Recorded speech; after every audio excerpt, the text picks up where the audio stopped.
Chairman साहब बताएं, आज सपा से जो इंडिया अलायंस के उम्मीदवार हैं राजू राय ने पर्चा दाखिला कर दिया है और लगभग सभी जो बड़ी पार्टियां हैं उन्होंने अपना नामांकन कर दिया है।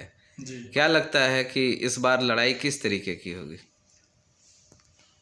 सबसे पहले तो ये बता दूं कि आज नामांकन राजू राय साहब का गठबंधन समाजवादी पार्टी से हुआ है और बहुत शानदार तरीके से वहाँ पे आरएस पैलेस पे उनकी मीटिंग थी नामांकन की और बहुत बड़ी तादाद में पूरे पार्लियामेंट एरिया से लोग आए थे और अब सभी वर्ग के थे और काफ़ी जोश खरोश देखा गया और आज ये नामांकन हुआ है।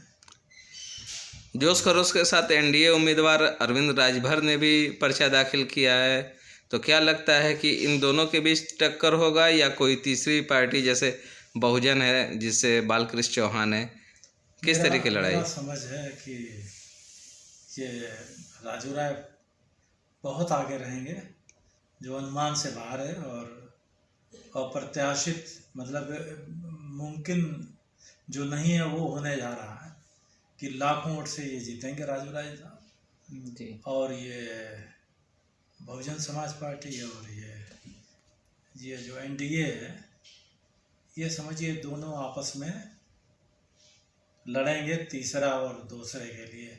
विपक्ष कह रहा है कि राजू राय को सेट कर दिए हैं। ये देखिए वो फिर राजभर जी का बड़बोलापन है, वो बहुत कुछ कहते हैं। अभी कुछ दिन पहले कहे थे कि सबसे बड़ा देश का झूठा है तो प्रधानमंत्री है और फिर उन्हीं के साथ कौन सी अच्छाई लगेगी वो चले गए फिर उनके साथ। तो ये उनकी भाषा है, उनकी भाषा कभी किसी को झूठा, किसी को चोर, किसी को बदमाश और किसी को कहेंगे कि सेट कर दिया, किसी को कुछ कहेंगे। और जो एनडीए के प्रत्याशी हैं ये खुद बीजेपी के खिलाफ भी बोल जाते हैं गठबंधन में होते हुए। अभी वायरल हो रही थी उन्हीं की वीडियो की ये छड़ी है कमल नहीं है, इसको लेके बहुत वजाहत करनी पड़ी थी। हाँ, इनका बड़बोलापन है। वो एनडीए के कैंडिडेट हैं मगर उन्होंने, हालांकि आपने देखा होगा कुछ दिन पहले बीजेपी के लोग काफ़ी नाराज थे इनके लड़का जो चुनाव लड़ रहा है अरविंद, डॉक्टर अरविंद। तो इन्होंने पैर पड़ के माफ़ी मांगी थी पूरे बड़ी बिरादरियों से जी।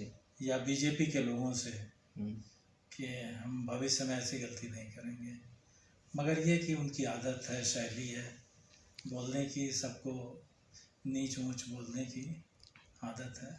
तैयब पालकी 2 बार चेयरमैन रहे हैं और माइनॉरिटी के बड़े चेहरे जाने जाते हैं। क्या लगता है कि माइनॉरिटी से किस तरीके का उन्हें राजू राय को सपोर्ट मिल रहा है? क्या मतलब माइनॉरिटी में भी कोई बिखराव है? मैं समझता हूँ कि माइनॉरिटी में कोई बिखराव नहीं है। माइनॉरिटी का वोट एक तरफा गठबंधन हो जाएगा और ओपी राजभर अल्पसंख्यक मंत्री हैं और जिसकी वजह से वो मदरसों पे बहुत ज़्यादा डोरा डालने की कोशिश कर रहे हैं। मगर मीटिंग में ज़रूर आ जाते हैं लोग, मगर ये वोट में कन्वर्ट नहीं होने वाला है। लोगों ने बहुत जुल्म ज़्यादती सही है।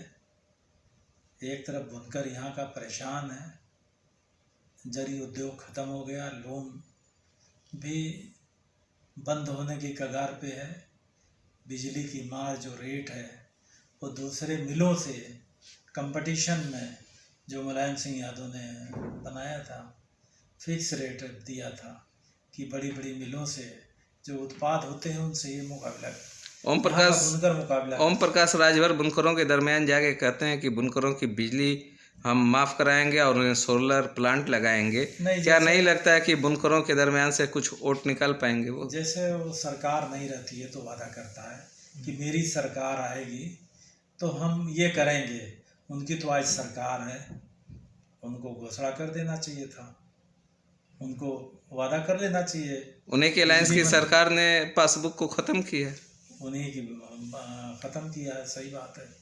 और सबसे बड़ी बात है कि शहर में इस तरह के काम हुए कि चेकिंग के नाम पे लाखों लाखों रुपया वसूलने का काम, 50,000 रुपया वसूलने का काम, लोगों का उत्पीड़न, ये सब सारा काम हुआ है। कहीं खुराक के नाम पे, कहीं पे बिजली के नाम पे।